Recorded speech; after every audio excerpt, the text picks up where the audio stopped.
आज हम क्वेश्चन करेंगे कि निम्नलिखित के समुच्चयों के अवयव लिखना है। तो अभी इसमें इस क्वेश्चन को पढ़ेंगे तो आपको लगेगा कि ये बहुत आसान क्वेश्चन है, बहुत आसान क्वेश्चन है। पर मैं बता भी देता हूँ आपको, कुछ एक चीज़ें आपको, कई चीज़ें आपको इसमें नहीं होगी। जैसे लेखक प्रेमचंद के द्वारा लिखित उपन्यासों का संग्रह और सभी संपूर्णांकों का संग्रह। तो इनमें कैसे करना है, कैसे लिखना है, और विश्व के सबसे सर्वश्रेष्ठ 11 बल्लेबाजी बल्लेबाज बल्लेबाज खिलाड़ियों का संग्रह, ऐसे करना है। और भारत के 10 सबसे अधिक प्रतिभाशाली लेखकों का संग्रह, बस ऐसे क्वेश्चन आपको करने हैं। तो इन क्वेश्चनों को करने के लिए आपको बस यहाँ पे आपको जनरल नॉलेज की ज़रूरत पड़ेगी।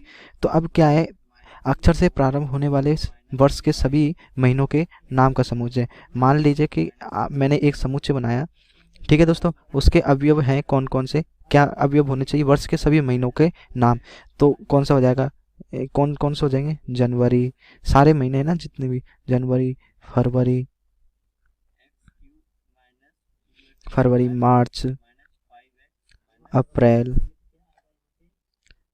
मई, जून, जुलाई, अगस्त, सितंबर, अक्टूबर, नवंबर और दिसंबर, ऐसे करके हमें सारे के सारे महीनों के नाम लिखने बस। अब आगे क्या पूछता है कि भारत के 10 सबसे प्रतिभाशाली लेखकों के नाम लिखिए। आपकी बुक है उसके अंदर जो लेखक हैं उनके नाम लिख लीजिए, वो काफ़ी फेमस है। जैसे हो गए कबीरदास के दोहे सुने होंगे आपने, और सूरदास के भी सुने होंगे कृष्ण भगवान के लिए। ठीक है दोस्तों। अब इसके बाद में आता है, आप हैं अभी नए हैं जो हमारे कवि हैं, वो उन्हें लिख सकते हैं। कुमार विश्वास ले सकते हो आप, ठीक है, कुमार विश्वास। ऐसे बहुत सारे फेमस लेखक हैं, पर हम 10 हैं के नाम लिखेंगे। कुमार विश्वास, और जयशंकर प्रसाद है आपकी बुक में, जिसमें आपको पढ़ा होगा जयशंकर प्रसाद। जयशंकर प्रसाद हो गया। और कौन हो सकते हैं, और हो सकते हैं हरिवंश राय बच्चन। हरिवंश राय बच्चन, हरिवंश राय बच्चन कौन है, अमिताभ बच्चन के पिता। ठीक है दोस्तों। और कौन हो सकते हैं, महादेवी वर्मा। यहाँ पे आपने इसकी ही कविता सुनी होगी, महादेवी वर्मा। और हो जाएगा अब्दुल अब्दुल रहीम। हमारे कितने हो गए, 1 2 3 4 5 6, ऐसे करके आप 10 हैं कोई भी लेखकों के नाम लिख लीजिए, आपकी जो बुक में दिए हुए हैं। इसके बाद में आपको क्या करना है, आपकी कक्षा में सभी बालकों बल्लेबाज, अब आगे पहले आप करेंगे कि विश्व के सर्वश्रेष्ठ 11 बल्लेबाजों के नाम, 11 बल्लेबाजों के नाम। वैसे आप अपने भारत के सभी बल्लेबाजों का नाम लिख दीजिए, वही प्रसिद्ध है अपने लिए। तो ठीक है, तो आप वैसे अलग अलग देशों के भी लिख सकते हो आप। जैसे हो गए महेंद्र सिंह धोनी, महेंद्र सिंह धोनी। फिर हो जाएगा विराट कोहली, विराट कोहली हो गया। हमारे पास सुरेश रैना हो गया। और अब है ये भी, और क्या ले सकते हैं आप, जडेजा ले लीजिए, और कोई भी ले सकते हैं आप, जैसे विराट कोहली, सुरेश रैना। और कौन हो सकते हैं, रविंद्र जडेजा हो जाएगा अपने पास, रविंद्र जडेजा। और सबसे तेज गेंदबाज था पहले शोएब अख्तर, जो पाकिस्तान का था। ठीक है। हाँ, और क्या हो सकता है, राशिद खान, अफगानिस्तान का। ऐसे हैं बहुत सारे हैं गेंद। अपने में हैं बुमराह हो गया, अभी जो सबसे पहले नंबर पे फास्ट गेंदबाज पे चल रहा है। ठीक है दोस्तों। और चहल हो गया। ठीक है, ऐसे कई नाम लिख सकते हो आप, जिन्हें, ये मैंने क्रिकेट के बताएं, आप और दूसरे भी बैडमिंटन और फुटबॉल वगैरह, और इनके नाम ले सकते हो। ठीक है दोस्तों। तो ये हमारे हो गए। ठीक है। अब इसके बाद में हम क्या करते हैं, हमारा क्वेश्चन है कि विश्व के सबसे 11 बल्लेबाज खिलाड़ी हैं। तो बल्लेबाज, मैंने तो कुछ गेंदबाज खिलाड़ियों के नाम भी लिख दिए, तो उनको आप हटा दीजिए। तो इसको और इनको और इनको। ठीक है, तो आप बल्लेबाज खिलाड़ियों के नाम लिख लीजिए, ऐसे महेंद्र सिंह धोनी, विराट कोहली, सुरेश रैना, रविंद्र जडेजा, और और भी हो सकते हैं। जैसे हो जाएगा इधर ऑस्ट्रेलिया के खिलाड़ी ले लीजिए, इंग्लैंड के डी मॉर्गन ले लीजिए, वगैरह वगैरह। आप ऐसे बना लीजिए, लिस्ट आपको बना लीजिए। अब आता है हमारे पास आपकी कक्षा में सभी बालकों का संग्रह। अब आपकी जो भी कक्षा है, तो उसमें 11वीं कक्षा है तो आपकी, तो 11वीं कक्षा के सभी विद्यार्थियों कोई भी हो सकता है, राम, श्याम, श्याम, सीता वगैरह वगैरह जितने भी हैं उन सभी का संग्रह कर लीजिए। ये हमारे पास इनके सभी के अवयव हो गए। अब इसके बाद में हमारा अगला क्वेश्चन क्या कहता है, अगला क्वेश्चन है हमारे पास 100 100 से कम सभी प्राकृत संख्याओं का संग्रह। तो 100 से कम सभी प्राकृत संख्याओं का संग्रह कहाँ से, यानी प्राकृत संख्या कौन सी होती है, 1 से लेके, तो 100 से कम प्राकृत संख्याओं का संग्रह हो जाएगा हमारे पास 1, 2, 3, 4 और यहाँ कहाँ से लेके 99 तक। ठीक है दोस्तों। हाँ, तो -1 है, वो -1 100 से कम है वैसे तो, पर ये प्राकृत संख्या नहीं है, पॉइंट में आ रही है, वो भी प्राकृत संख्याएं नहीं होती है। ठीक है दोस्तों। हैं, अब इसके बाद में हमारा क्वेश्चन आता है, हमारा क्वेश्चन है अगला, अगला पार्ट क्या कहता है ये देख लीजिए। अब अगला क्या है, लेखक है प्रेमचंद द्वारा लिखित उपन्यासों का संग्रह। अब लिखित उपन्यासों का संग्रह तो आप, मैं बता देता हूँ आपको, एक एक चीज़ लिख देता हूँ।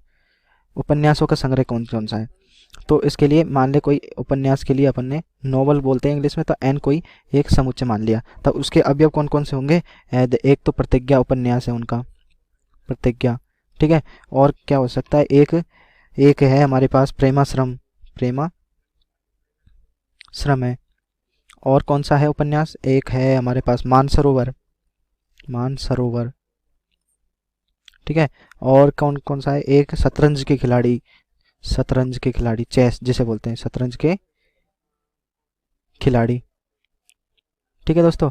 और कौन सा उपन्यास होता है, दो बैलों की कथा, जो आपने आपकी किताबों में पढ़ोगे, दो बैलों की कथा। ऐसे काफी सारे उपन्यास हैं उनके। एक है नमक का दरोगा, नमक का दरोगा, दरोगा। ठीक है दोस्तों, ऐसे काफ़ी उपन्यास हैं उनके, तो उनकी आप लिस्ट बना सकते हो। ठीक है दोस्तों। अब अगला क्वेश्चन क्या कहता है हमारे पास, अब अगले क्वेश्चन के पास जाते हैं हम। अगला क्वेश्चन है कि आप एक अध्याय में आने वाले प्रश्नों का संग्रह। अब एक अध्याय में जितने भी क्वेश्चन हैं आपके पास, वो यहाँ पे सॉल्व कर देता हूँ मैं। एक अध्याय में जितने भी है, 1 है, 2 है, 3 है, जितने भी प्रश्नों की संख्या है उनका संग्रह हो जाएगा। ठीक है। अब विश्व के सबसे अधिक खतरनाक जानवरों के नाम आप कुछ भी ले सकते हो, शेर, चीता और गैंडा भी ले सकते हो। ठीक है। और क्या ले सकते हो, सांप ले लो, भालू ले लो, ऐसे डायनासोर वगैरह वगैरह, ऐसे सभी जो सबसे खतरनाक हैं, जो काफ़ी दिक्कत करते हैं, उनका संग्रह ले सकते हो। ठीक है दोस्तों, थैंक यू। बस आपको ये सीधी सीधी जनरल नॉलेज की बातें थी, बस वही आपको याद रखनी थी। माना कि a बराबर 1 2 3 4 5 6 रेगिस्तानों में, ठीक है, यहाँ हमें एक a समुच्चय दिया गया है। उसका क्वेश्चन है कि रेगिस्तानों में उपयुक्त संकेत बिलोंग्स टू मतलब में है अथवा नॉट बिलोंग्स टू मतलब नहीं है। ठीक है, तो ये भरना है। ठीक है, तो यहाँ मेरा क्वेश्चन है 0 और a के बीच में संबंध बताना है। ठीक है, तो हमारा एक संबंध बनाता है। इसका मतलब क्या होता है, देखिए, अगर हमारा कहीं b बिलोंग्स टू a लिखा होता है, इसका मतलब होता है कि b जो है आपका a का अवयव है। ठीक है, और b नॉट बिलोंग्स टू लिखा होता है, तो इसका मतलब होता है b जो होता है आपका एक अवयव नहीं होता है। ठीक है, तो यहाँ से देखिए, अगर मैं 0 की बात करूँ तो 0 एक अवयव है। अब हमारे जो समुच्चय a है उसमें कहीं पर भी आपका 0 अवयव नहीं है, इसमें सिर्फ 1 2 3 4 5 6 है।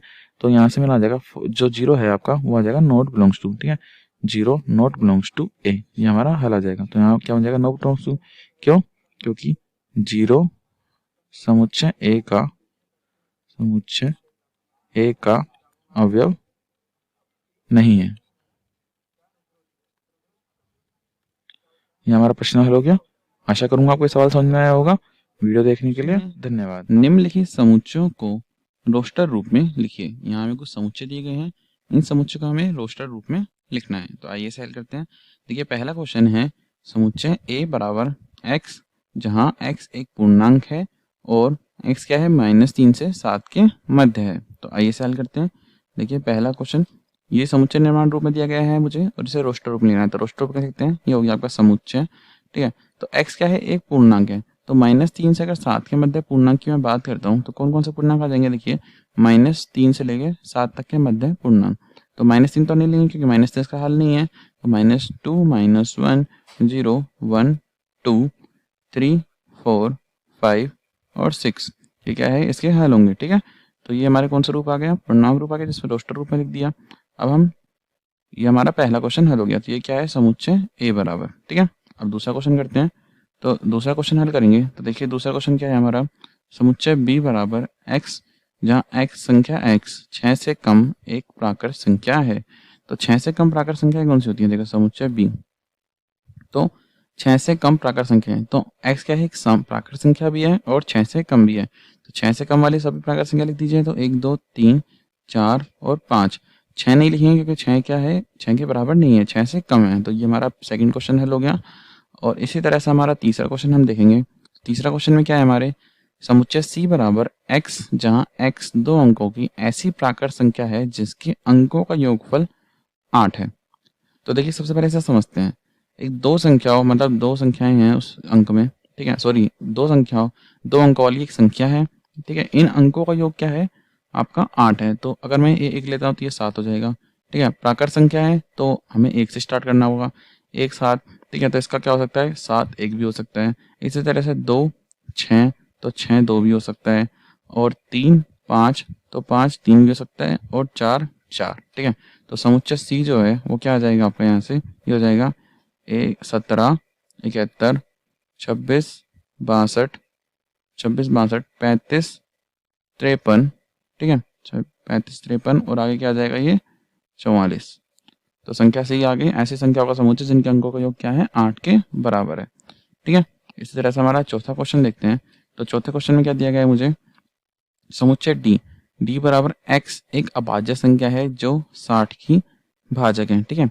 d समुच्चय क्या है, 60 की भाजक, ठीक है। तो अभाज्य संख्या भी है और 60 की भाजक भी है। तो 60 के जो हम यहाँ से गुणनखंड निकालेंगे, तो देखिए 60 के गुणनखंड निकालते हैं। तो 60 में 2 का भाग देंगे तो 30, फिर 2 का भाग देंगे तो ये क्या आ जाएगा आपका 15, 15 में 3 का भाग देंगे 5, और 5 और 1, ठीक है। तो इसके गुणनखंड क्या आ गए आपके, अभाज्य क्या पूछा था, देखिए एक अभाज्य संख्या जो संख्या 60 की भाजक होती है, क्या है सभी हमारे अभाज्य संख्या है 2 3 5। तो यहाँ से हमारा जो समुच्चय डी है ये क्या आ जाएगा 2 3 5, ठीक है। एक अभाज्य संख्या है जो 60 की भाजक है। पांचवा क्वेश्चन करते हैं। तो पांचवा क्वेश्चन क्या दिया गया है, ट्रिगोनोमेट्री शब्द के सभी अक्षरों का समुच्चय। तो ट्रिगोनोमेट्री शब्द के अक्षर कौन कौन से हैं, TRIGON, ठीक है। इसी तरह से MET पहले आ चुका है तो T नहीं लेंगे, R भी आ चुका है, और Y, ठीक है। तो हमारा जो समुच्चय E है ये क्या बन जाएगा आपका T, R, I, G, O, N, M, E, Y, ये हमारा समुच्चय E आ गया। इसी तरह हमारा छठा क्वेश्चन हम हल करेंगे। तो 6 क्वेश्चन क्या है हमारे यहाँ पे, समुच्चय F बराबर बैटर शब्द के सभी अक्षरों का समुच्चय। तो बैटर शब्द कौन से, देखिए अक्षर कौन से B, E, T, और T नहीं लेंगे, फिर से E भी नहीं लेंगे क्योंकि E हमारा आ चुका है, तो क्या लेंगे R, ठीक है। तो हो जाएगा आपका यहाँ से T, R। तो हमारा जो समुच्चय F है ये क्या आ जाएगा आपका यहाँ से B, E, T, R, ये आपका समुच्चय F आ गया, ठीक है। तो सभी समुच्चयों को हमने रोस्टर रूप में लिख दिया है। ये हमारा प्रश्न हल हो चुका है। आशा करूंगा आपको ये सवाल समझ में आया होगा। वीडियो देखने के लिए धन्यवाद। निम्नलिखित समुच्चयों को समुच्चय निर्माण रूप में लिखिए। आइए इसे हल करते हैं। यहाँ हमें कुछ समुच्चय दिए गए हैं, इन समुच्चयों को हमें समुच्चय निर्माण रूप में लिखना है। तो देखिए पहला क्वेश्चन उठाते हैं हम। पहला क्वेश्चन है 3 6 9 12। देखिए आइए हम पहला क्वेश्चन हल करने जा रहे हैं। तो समुच्चय निर्माण रूप देखिए कैसे लिखते हैं, ऐसे हम इस प्रकार लिखते हैं, समुच्चय x, जहाँ x क्या है उस समुच्चय में उपस्थित हर एक अवयव को प्रदर्शित करता है। तो यहाँ में क्या निकला है, x का मान निकला है। तो x, जहाँ x क्या है 3 6 9 12, ठीक है। तो आप देख पा रहे हो कि समुच्चय में क्या है 3 6 9 12, ये तीनों ही कैसे हैं, जो 3 6 9 12 संख्याएं हैं ये क्या है 3 का गुणक है, ठीक है। 3 एकम 3, 3 दूनी 6, 3 3 9, 3 चौक 12। तो इसमें लिख सकता हूँ कि x बराबर 3n, ठीक है। x बराबर लिख सकता हूँ 3n, जहाँ n बिलोंग्स टू क्या है आपका n है, और n क्या है लेस देन इक्वल 4, ठीक है। तो x देखिए मान रखिए यहाँ पे x बराबर 3n, तो n का मान क्या है n है, मतलब n का मान 1 2 3 4 रखिए और ये संख्या आ जाएंगी, ठीक है। और n लेस देन इक्वल 4 मतलब n का मान केवल 4 तक ही आपको रखना है। तो ये आपका पहला समुच्चय आ गया, ठीक है। इसी प्रकार से दूसरा समुच्चय हम निकालते हैं। तो दूसरा समुच्चय निकालूंगा x, जहाँ x वाले देखिए 2 4 8 16 12, ठीक है। क्या ये संख्या है 2 4 8 16 32, सॉरी 2 4 8 16 32। तो देखिए ये 2 है 4 है, इसे मैं लिख सकता हूँ 2 की पावर 1, 2 की पावर 2, 2 की पावर 3, 2 की पावर 4, 2 की पावर 5। ठीक है, तो ये क्या है x बराबर 2 की पावर n, जहाँ n बिलोंग्स टू क्या है आपका n है, और n का मान जो है वो कहाँ तक है आपका कि n लेस देन इक्वल 5। ठीक है, n का मान कहाँ तक रखना आपको 5 तक रखना है। ठीक है, ये भी ऊपर वाले क्वेश्चन की तरह था, आशा करूँगा आपको ये वाला समझ में आया होगा। इसी तरह से हम तीसरा क्वेश्चन की ओर बढ़ते हैं। तो तीसरे क्वेश्चन में क्या है हमारा 5 25 125 625। तो देखिए इसको कैसे करेंगे, हो जाएगा x, जहाँ x बराबर, तो यह 5 25, तो ये 5 की घात 1, 5 की घात 2, 5 की घात 3, 5 की घात 4। ठीक है, तो x बराबर क्या आ जाएगा आपका 5 की घात n, जहाँ n बिलोंग्स टू n है, और n का मान क्या है आपका लेस देन इक्वल कितना है आपका 4। ठीक है, तो n का मान कहाँ तक रखेंगे आप 4 तक रखेंगे, मतलब n का मान यहाँ रखेंगे 1 2 3 4, तो आपका समुच्चय 3 प्राप्त हो जाएगा। अब हम चौथा क्वेश्चन की ओर बढ़ते हैं। तो फोर्थ क्वेश्चन क्या है आपका 2 4 6 8 10 12, कुछ इस तरह से होंगे। तो ये समुच्चय क्या है आपका 2 4 6, ये कैसे संख्या है समप्राकृत संख्या है। तो यहाँ से लिख सकता हूँ x बराबर x, जहाँ x एक सम प्राकृत संख्या है। ठीक है, क्या है x एक सम प्राकृत संख्या, या इसे आप ऐसे भी लिख सकते हो x, जहाँ x बराबर क्या हो जाएगा आपका 2n, क्योंकि क्या है दो सभी दो के गुणक है, और n बिलोंग्स टू n। ठीक है, तो n का मान रखते जाइए आप 1 2 3 4 5, इस तरह से आपको समुच्चय प्राप्त हो जाएगा। ठीक है, आप पाँचवें क्वेश्चन की ओर देखते हैं। तो पाँचवें क्वेश्चन में क्या दिया है 1 4 9 और ये 16 100। ठीक है, तो यहाँ पे क्या है देखिए, अगर हम बात करते हैं तो ये है 1 का स्क्वायर, ये है 2 का स्क्वायर, ये है 3 का स्क्वायर। ठीक है, इस तरह से हमारा यहाँ पे 10 का स्क्वायर। ठीक है, तो ये समुच्चय क्या है सभी प्राकृत संख्याओं का वर्ग हो रहा है। तो इसे लिख सकता हूँ मैं x, जहाँ x बराबर क्या हो जाएगा आपका n स्क्वायर। ठीक है, x के बराबर क्या हो जाएगा n स्क्वायर, जहाँ n बिलोंग्स टू n है, और n का मान क्या है n लेस देन इक्वल 10। ठीक है, n का मान क्या हुआ 10 तक है, तो मतलब यहाँ पे आप n का मान लिख जाइए 1 2 3 4 5 6 7 8 9 10, उसी तरह आपका x का मान प्राप्त हो जाएगा। तो ये हमने सभी समुच्चयों को क्या लिख दिया, समुच्चय निर्माण रूप में लिख दिया है। ठीक है, तो आपका ये प्रश्न हल हो चुका है। आशा करूँगा आपको ये सवाल समझ में आया होगा। वीडियो देखने के लिए कह रहा है धन्यवाद। कि हमको सभी अवयवों को सूचीबद्ध करना है। ठीक है, तो सेट बनाने हैं इनके हमको, तो हम कैसे बनाते हैं इनके समुच्चय। देखिए सबसे पहले फर्स्ट का बनाते हैं।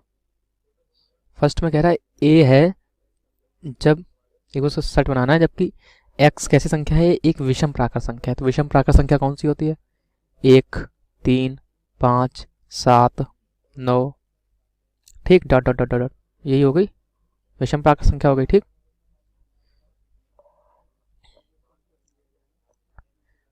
तो आपकी क्या हो गई, तो हम ऐसे लिख देंगे 1 3 5 7। ठीक है, नो, ये आपकी विषम प्राकृत संख्याओं का समुच्चय हो गया।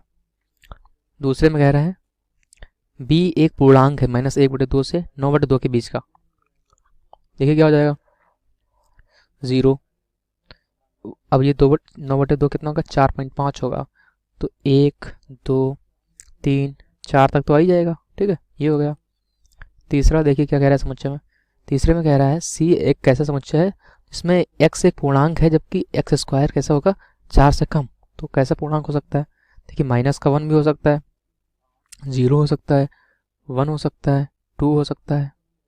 2 नहीं हो सकता क्योंकि लेस देन 4 यहाँ पर कर दिया है। ठीक है, तो 2 है तो 4 के बराबर आ जाएगा, अगर बराबर देता तो हम ले लेते। ठीक है, तो देखिए कितना हो जाएगा, ये हो जाएगा। ठीक है, चौथे में देखते हैं। चौथे में कह रहा है D x is an loyal शब्द का एक अक्षर। तो डी समुच्चय लॉयल शब्द का एक अक्षर क्या बन जाएगा एल ओ वाई ए। अब एल दोबारा नहीं लेंगे, दोबारा रिपीट नहीं करेंगे। ठीक है, रिपीट नहीं करते हैं। तो ई वर्ष का ऐसा महीना जिसमें 31 दिन नहीं होता है। अब देखिए क्या उनसे होता है, वर्ष का ऐसा महीना जिसमें 31 नहीं होते हैं। तो जून नवंबर अप्रैल सितंबर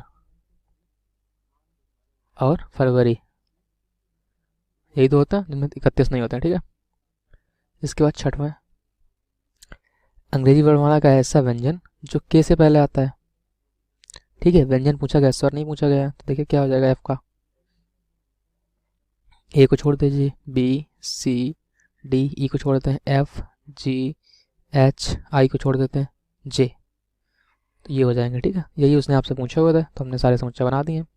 तो इस प्रकार जो कंडीशन दी हुई है उसी हिसाब से आप समुच्चय बना दीजिए, वो आपका उत्तर हो क्वेश्चन जाएगा। है कि बाई और रोस्टर रूप में लिखा हुआ है और दाहिनी ओर समुच्चय निर्माण में। ठीक है, बाई तरफ रोस्टर में लिखा हुआ है, दाईं ओर समुच्चय निर्माण लिखा हुआ है, हमें उन लोगों को मिलाना है, ये कौन किससे है। देखिए हमें पहला दिया हुआ है क्वेश्चन नंबर फर्स्ट में कि 1 2 3 6, क्या दिया हुआ है 1 2 3 6।